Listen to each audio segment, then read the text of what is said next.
कहना चाहता हूं, मरकज की हुकूमत को मैसेज देना चाहता हूं कि पिछले 2 साल से तुम्हारी हुकूमत है, चलो ठीक है बन गई, पिछले 2 सालों से तुम्हारी सरकार है, एक भी मुसलमान पाकिस्तान नहीं गया और जो भेजने की बात करते थे खुद ही चले गए।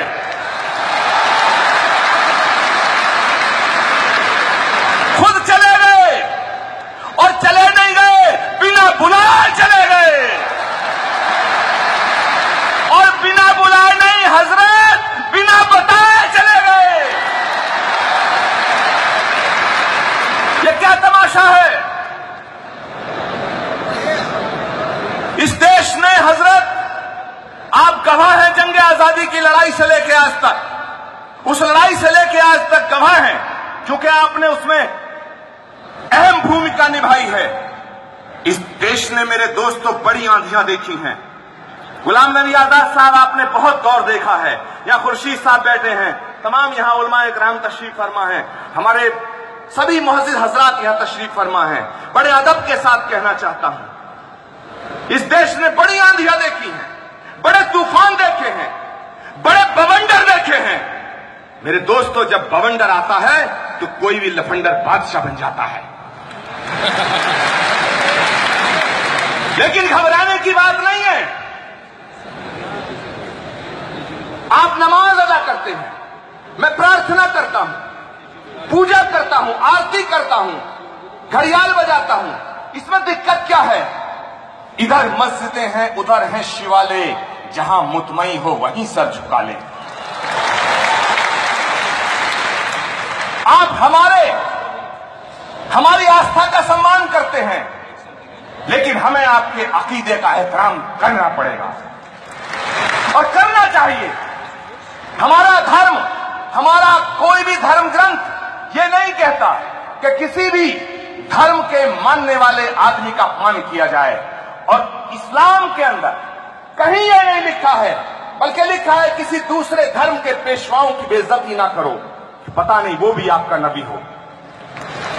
जो इस्लाम ये सिखाता है, जो इस्लाम ये बताता है कि मोहब्बत, खिदमत, कुर्बत, इबादत ये इंसानियत की बातें हैं, उस इस्लाम को मानने वाला कोई मुसलमान आतंकवादी कैसे हो सकता है? लेकिन आज एक हवा चलाई जा रही है, मैं कह रहा हूं कोशिश हो रही है, और कोशिश नहीं साजिश हो रही है कि मुसलमान को आतंकवादी सिद्ध कर दो, मुसलमान को देश का गद्दार सिद्ध कर दो। मैं पूछना चाहता हूं कि गांधी की हत्या किसी मुसलमान ने नहीं की, इंदिरा गांधी की छाती को छलनी किसी मुसलमान ने नहीं किया, राजीव गांधी के टुकड़े किसी मुसलमान ने नहीं किए, ललित माकन के सीने पे गोली किसी मुसलमान ने नहीं मारी, बेअंत सिंह की कार के ऊपर कच्चे किसी मुसलमान ने नहीं उड़ाए, हितेश्वर सैकिया के खानदान को किसी मुसलमान ने नहीं मारा। तो फिर जिन लोगों ने उनकी हत्याएं की, क्या उनकी कौम पूरी आतंकवादी कही जा सकती है? बड़ा जिम्मेदारी से सवाल उठा रहा हूं। तो जब वो आतंकवादी पूरी कौम को नहीं कहा जा सकता है, ऐसे ही कोई सिर्फ आदमी जो नाम से, चेहरे से मुसलमान लगता हो और वो हाथ में AK-47 लेकर के खून बहाता हो, माफ करना, मैं उसे मुसलमान मानने को तैयार नहीं। क्योंकि जो मुसलमान है वो आतंकवादी नहीं हो सकता है, और जो आतंकवादी है वो मुसलमान नहीं हो सकता है।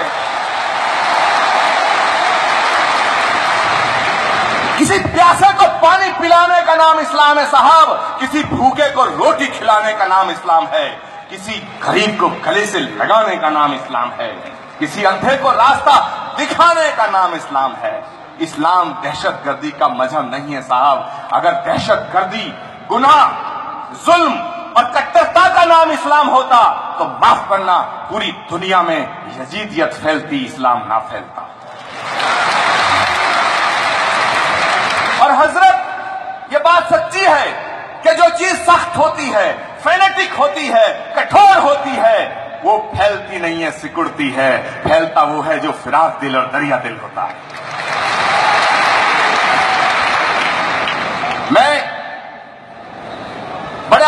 साथ कुछ बातें रखना चाहता हूं, क्योंकि मुख्तसर वक्त है। एक बात, आप कहते हो घर वापसी।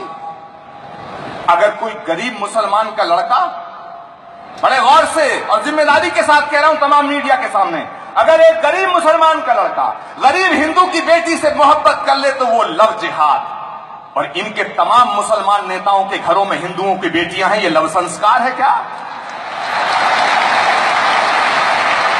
ये लव संस्कार है क्या? कहते हो घर वापसी।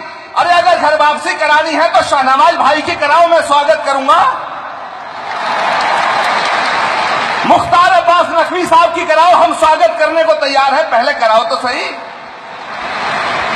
क्या तमाशा हो रहा है। मैं कहना चाहता हूं कि इस कौम को, इस मुल्क को बांटने की साजिश ना की जाए। और एक मैसेज जाना चाहिए। मेरी आवाज अगर आपके दिल तक जाए तो हाथ खड़े करके मुझे दुआ देना। आपकी तरफ से मैसेज मैं दे रहा हूं मरकज की हुकूमत को और सारे देश के तमाम सूबों की हुकूमत को भी, कि हमारा भी वतन है ये।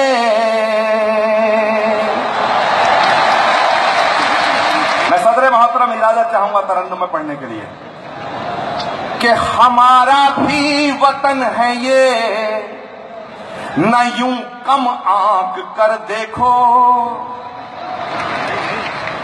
हमारा भी वतन है ये, न यूं कम आंक कर देखो। जरा कड़वी दवाई है मगर तुम फांक कर देखो।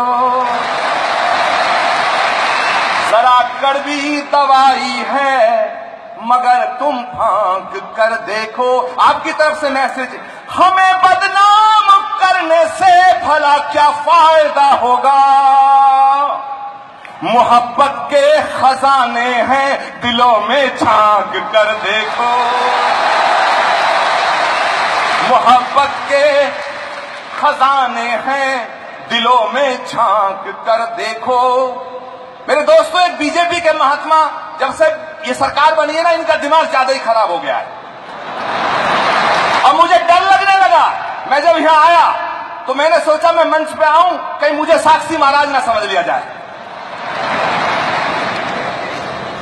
इनका दिमाग खराब हो गया।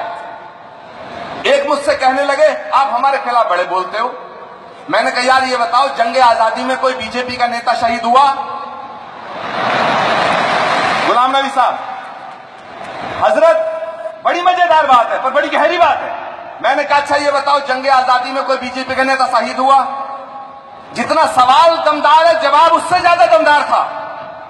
बीजेपी के महात्मा बोले शहीद कहां से होते, बीजेपी पार्टी नहीं थी तब,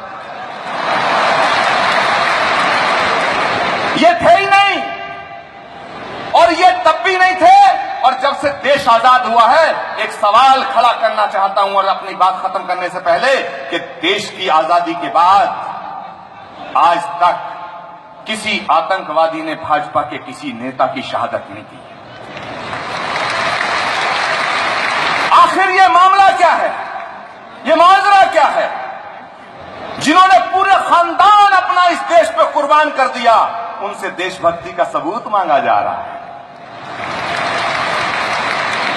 जब देश की आजादी की लड़ाई चल रही थी तो जो गद्दारों के साथ खड़े थे, वो देशभक्ति का सर्टिफिकेट जारी करने की दुकान चला रहे हैं। मेरे दोस्तों, ये देश ना इनका है ना उनका है, ये हम सब 125 करोड़ हिंदुस्तानियों का देश है। हम सब का देश है। हम आपकी और आप हमारी जिंदगी के अंदर इस कदर शामिल हैं कि अगर आप जाएंगे तो हम कंधा देंगे और हम जाएंगे तो आप कंधा देंगे।